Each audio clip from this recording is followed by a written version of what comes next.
We have offensive coordinator Rick Bowie. We'll just jump right into questions. Cole Scott, you want to start us off?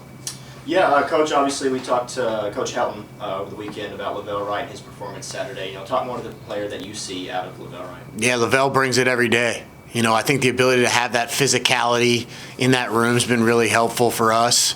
He's a guy who is very consistent for us, both in the locker room and on the field, which is always very appreciated. You know what you're going to get all the time out of him, which is, again, very appreciated. Really, really pleased with the way he played and what he brought from a mentality to that game. That last run he made really was special. I said last week, at some point you get him in the best spots possible and then you become a fan. He made a handful of people miss at the end of that run to really, ice the game a little bit. It's a big-time play from a big-time player and what you expect from guys like that. Coach Helton in his post-game talked about Nevada really determined to stop you guys from passing the ball, which I'm sure everybody is. Sure. Right? Now, he said that they played two high safeties most of the game. I guess, was that something that you hadn't seen before, or were they just better at it? Yeah, I think that there's alignment and then there's mentality. So like we had seen plenty of two high safety. That's not something that we're pretty used to seeing that, with the brand of ball that we play.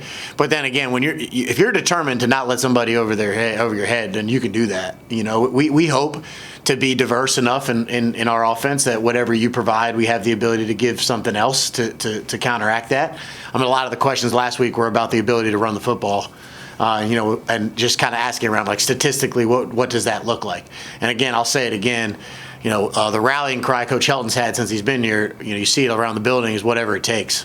And we're going to do whatever it takes to win the football game. Offensively, we break down on win, and I was really pleased with our group getting in there and finding that solution, knowing what it was going to take to win that game. So from an alignment perspective, we see it quite a bit, but there's also a mentality, when you dive a little deeper on what they're trying to stop.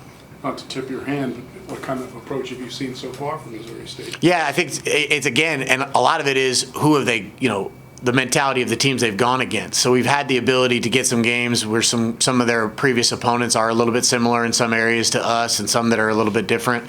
So you do your best to kind of piece it together. But I think we'll get a decent clue, and then everybody puts together a game plan for their individual opponent. So I'm sure we'll see something different like we do every week and try to get that diagnosed as quickly as possible. But yeah, I'm sure they'll have, like everybody, something unique. Another group you saw good production from, tight ends. Noah Myers obviously had a great game. What have you seen from that group so far? Yeah, I don't want to sound like I'm repeating myself too much, but the diversity of skill set that tight ends provide really is effective. Noah provides that. There's a lot of depth in that room, like all of our spots. And I think that's what Noah was able to take advantage of. There was multiple areas in that field. When you do back off a little bit, that does allow for some air in the second level of the defense that he was able to take advantage of. And ultimately, the process of the offense is gonna try to create air and openings wherever people aren't. And that's what Noah's space kind of allowed for, and we were able to take advantage of at times. Obviously Saturday, the first half was not too pretty for you guys on the offensive side, but the defense really helped you guys out, going into the half with a couple of turnovers. From your perspective, how big was that to go into the half with those? Yeah, we've seen it for a long time. That's a great unit over there. Complementary football's always been strong. Anytime you're on a really good football team, that's going to be really important. And when, obviously getting into conference play, it's going to be essential. That's a great unit over there. Coach Merritt, Coach Brown, they do a great job. And we had to go against it for all spring and all summer, and so I'm pretty used to what they can do over there. And it was really good, like they have all year, showing what they're capable of. We certainly appreciate it. Maverick can adapt.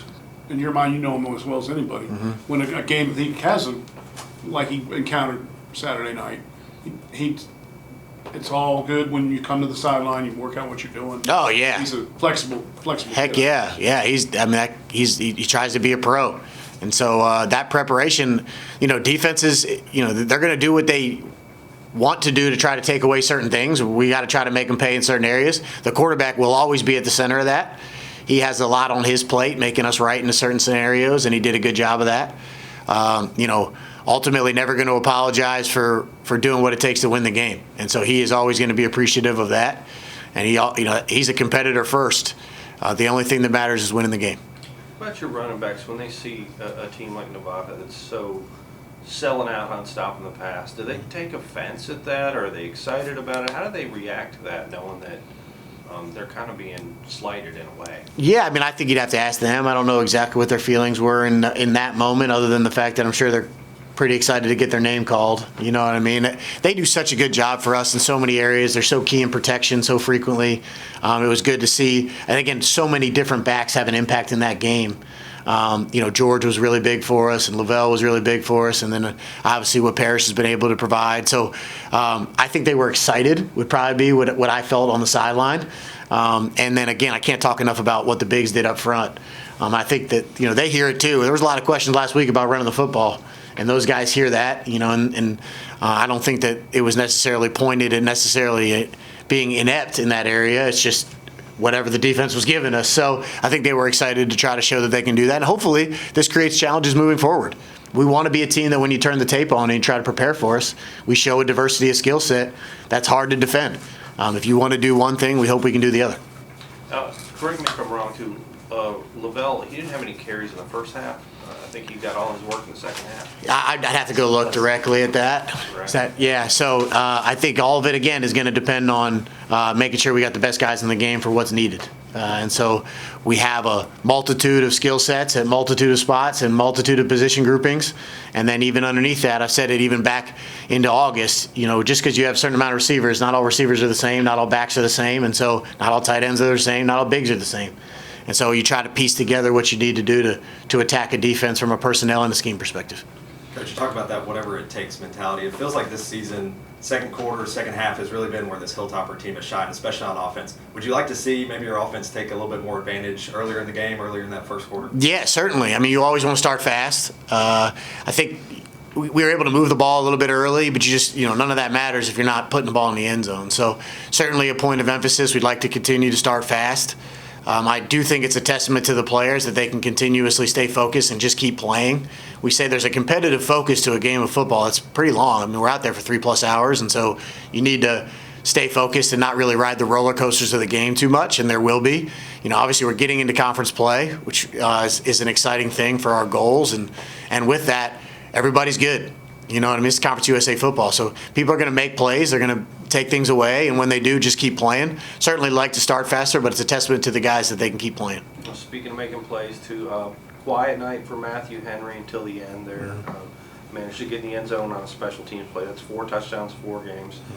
That's a pretty impressive streak he's got. Sure. Yeah, great players make great plays, and he finds the time to do that. I'm responsible for my area, and that's the offensive side of the ball, and he's always going to have a focal point in what we're doing. He's earned that, and we're always trying to find ways to get him involved, just like all the other guys, depending on what the defense gives us. Certainly proud of what he's given us to this point. Thank you, Coach. All right, appreciate it. Thanks, guys. Thanks, Coach. Thank you, Rick.